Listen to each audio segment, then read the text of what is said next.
Cpec not only threatens India, it may also trigger Pakistan's collapse. Here's how. The much-hyped China-Pakistan Economic Corridor or PEC's -4.45% not only challenges India's sovereignty as it passes through Pak but has all the potential to trigger the socio-economic collapse of Pakistan, giving rise to instability impacting India and other neighbors. Cpec, that is being touted as the flagship project under Beijing's One Belt One Road, OBOR, or Belt and Road Initiative, BRI, could make Pakistan politically and economically subservient to China, warn scholars within Pakistan. The result of Cpec would be Pakistan turning into a country like Greece and taking unprecedented loans in the name of Cpec. Our voice will not be heard until and unless we rebel, claimed Dr. Kaiser Bengali, a Pakistani economist, while addressing a meet in Karachi on Friday ahead of PM Nawaz Sharif's trip to Beijing for the BRI meet. Indirectly referring to Cpec, Dr. Bengali further claimed that all the statistics given by the government are presented in a way that people believe the economy is going in the right direction. These alarming remarks were made in the backdrop of China deciding to pump additional funds for Cpec. April 16, Chinese investments in Pakistan through the Cpec were revised upwards, from $46 billion to a whopping $62 billion. As part of Cpec, Beijing plans to build new industrial parks, railways, and roads to link its Xinjiang region with Pakistan's port city of Gwadar.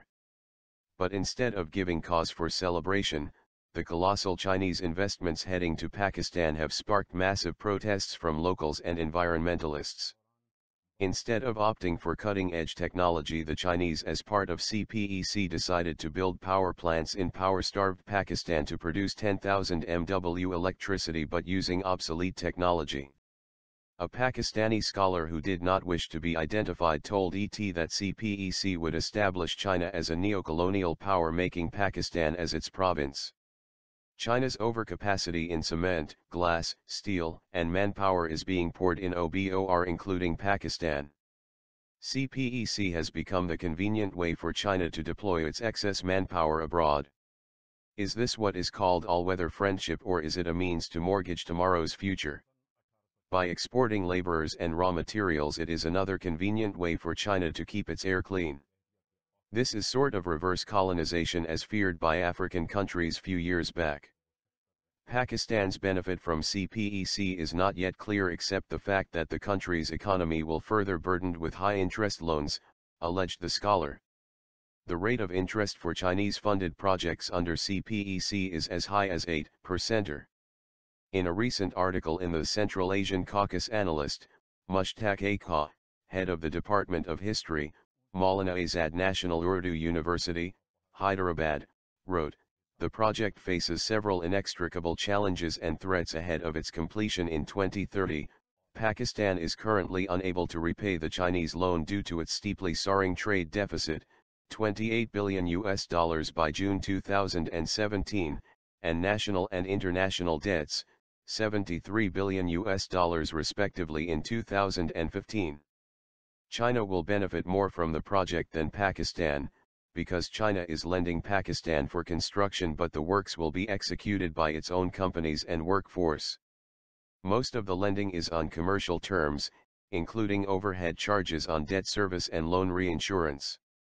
Even the lending involves charges of a debt-to-equity ratio of around 80:20, or in some cases 75:25. And in most cases, return on equity is guaranteed at either 17 or 20%. But it is not the scholars alone who have raised voices against economic and political implications of Cpec on Pakistan. Mehran Mary, Polish representative to the EU, speaking at a seminar on OBOR in Brussels on May 5, referred to the first-hand experience of local Pakistani communities and the Polish people, through where the Cpec was passing, and highlighted their suffering and repression at the hands of the Pak army. Mary alleged that, as the Cpec experience clearly showed, China was not driven by any altruistic motives, and was not promoting OBOR to improve the lives of the local people. Thank you for watching. Please subscribe.